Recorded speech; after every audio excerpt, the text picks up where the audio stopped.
Hey there, Hobby Warriors. Welcome back to the channel. If you're new here, this is GTS Wargaming. We produce all types of content related to the miniature wargaming hobby, including painting tutorials, product reviews, and hobby tips, just like this video here. So if you've been poking around the channel and you like what you see, go ahead and hit that subscribe button. Make sure you click on the notifications bell, give the video a thumbs up, and let's get into today's topic. So this is part 2 of my magnetized storage solution. So if you missed part 1, which is how I magnetize my miniature bases for a magnetic storage solution, you'll want to go ahead and click the video up in the cards. I'll go ahead and link that for you all. But today's video is going to focus on the storage cases themselves, namely which cases I use, and also how I prepare them. Now, you're also going to want to make sure that you watch all the way through to the end of the video, because there's an extra little bonus at the very end. I'll see you guys down at the hobby table, and let's get started. Hey there, Hobby Warriors. So these are the cases that I have settled on that I use for my storage and transport. These are really useful boxes. That's the name of the brand. And it's a UK company. Now, there are other companies' boxes that I have tried in the past, and while they work, I wasn't completely satisfied with them. However, being a US-based company, they are a little bit cheaper. Those are the Sterilite clip boxes. I'll go ahead and put little images on the screen so you guys can see the sizes of those. But let me talk to you guys about why I really like these really useful boxes. So for one, the clasp on the box, it's very hard for you to rip those off. Like, it's molded into the plastic somehow. I've never had one of these break, whereas with the Sterilite, they're not quite made as well. I have had clasp break off of the Sterilite containers and then have to replace them. But then also, let me open this up. You can see in here, this container has square corners, which makes preparing the boxes really, really simple. With the Sterilite containers and a lot of the other competitor containers in the US, their corners are rounded. So if you want to get something flush or close to flush inside the case, you would have to cut rounded corners. And with this, you don't have to worry about that. Now, I do have 3 sizes here that I will talk to you guys about. So like many other YouTubers have suggested, I utilize the 4-liter for my infantry. And then for my large models, like these Titanicus Titans, I use the 9-liter box. Now, the really cool thing with these is that both of these sizes have the same footprint, so they actually nest and stack. So when you go to put these away on a shelf, you know, they stack. They don't really, move when you shake them. When you put them in your travel bag, you can stack them up very, very easily. So those 2 sizes work great together. However, there's another size that I really haven't seen people really talk about, but I like this one as well. And this is the 8.1 liter box.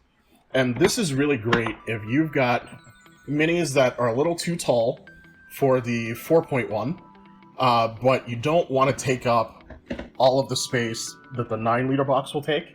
So say, for instance, if you have Primaris Space Marines and some of your miniatures have banners, this is a great box for that. If you have fantasy armies and you have spearmen or pikemen that are like standing at the ready, so they have those tall spear points sticking up, those will fit great right in to this 8.1 liter box. Now, obviously, being made of clear plastic, you can see what's in the box while it's sitting on a shelf. There's also plenty of space on the sides for you to put a label if you wanted to print a label, making identification even easier. But yeah, so these are the boxes that I use. Let me change the scene, and then I'll show you how I get these prepared. Okay, so for the 4-liter and the 9-liter boxes, what I use is this 8x12 galvanized shingle flashing. So this is made with magnetic metal, and then it's galvanized so that it won't rust on you. And then I utilize this Gorilla brand heavy-duty mounting tape.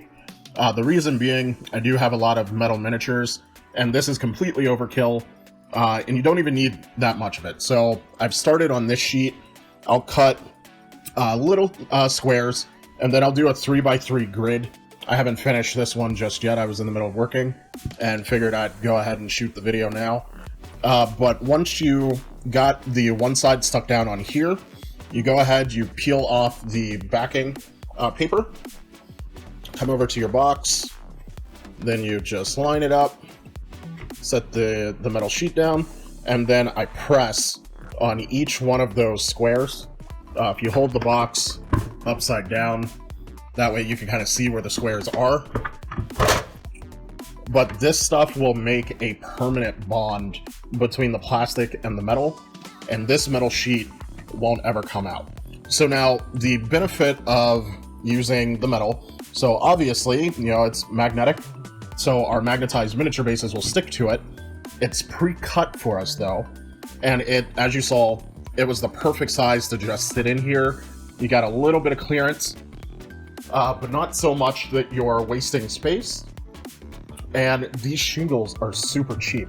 So I buy these from Lowe's, the hardware store, and you know, prices have recently gone up, you know, due to the pandemic and everything. But I think even right now, they're like $1.50 USD per sheet. So if you have a lot of boxes to do, these are super cheap, and you know, they work great for the magnets. So let me show you how I prepare the 8.1 liter boxes, because it's a slightly different footprint. Alright, hobby warriors, so here you can see is the 8.1 liter box. Now I went ahead and stuck one of the flashing sheets in here so that you guys can see.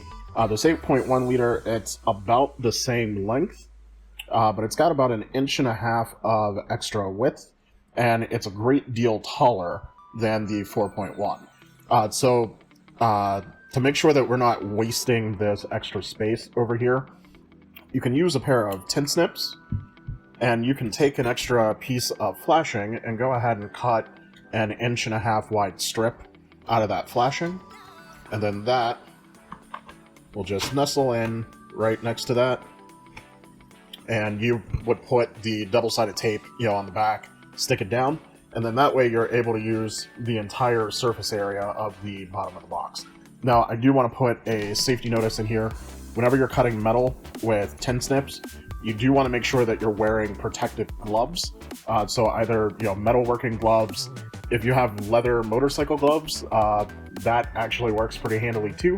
That's what I personally did. Now, these metal flashing sheets, when you buy them pre-cut, they're already deburred. So if you're not cutting a sheet, it's okay to handle with just your bare hand. But as soon as you cut it with tin snips, you want to go ahead and make sure that you're using a glove.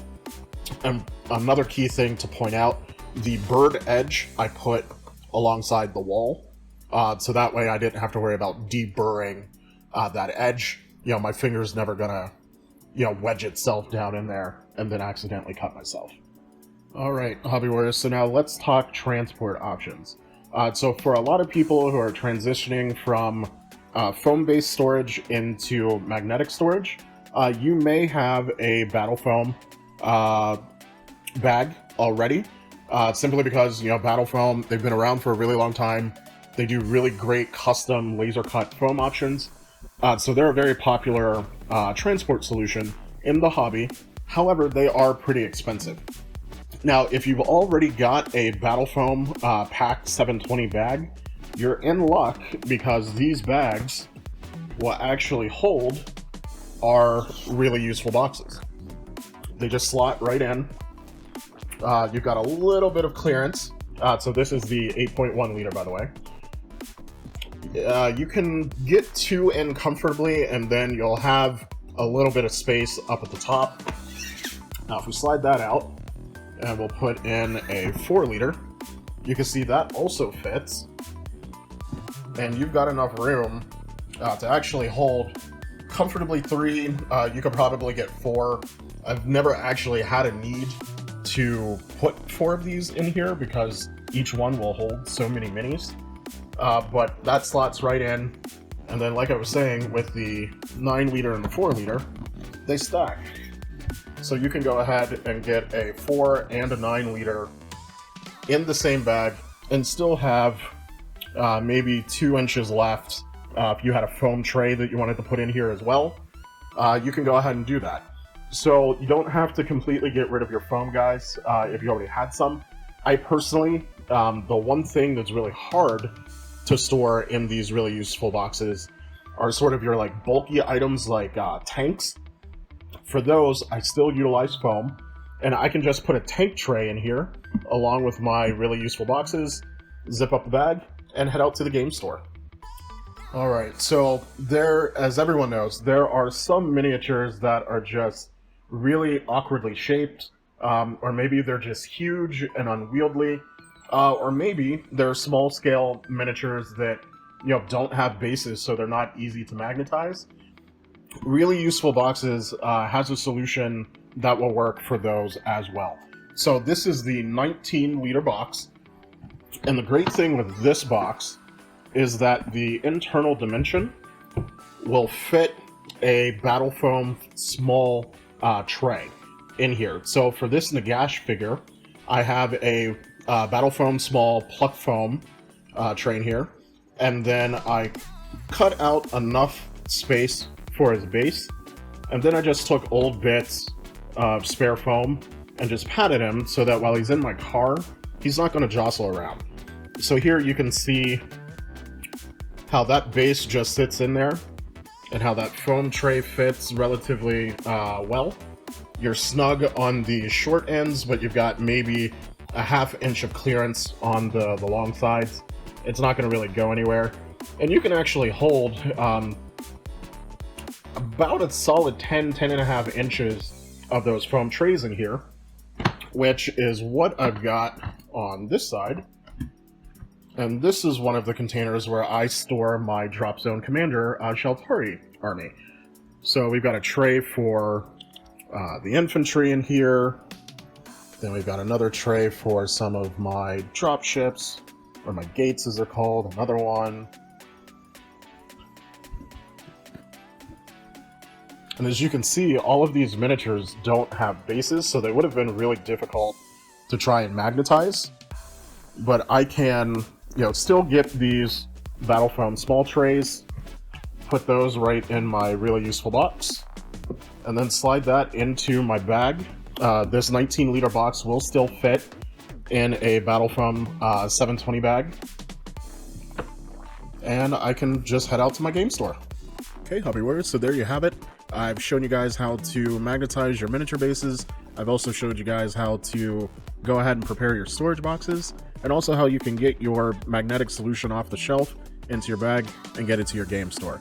So what do you guys think? Let me know down in the comments. Let me know what kind of storage solution you guys use at home. Do you do something similar to what I do? Did you find this helpful? Maybe you have something better. I'd love to hear from you guys, so go ahead, drop a comment below, and I will see you in the next video. Until then, keep slaying that Greyhound.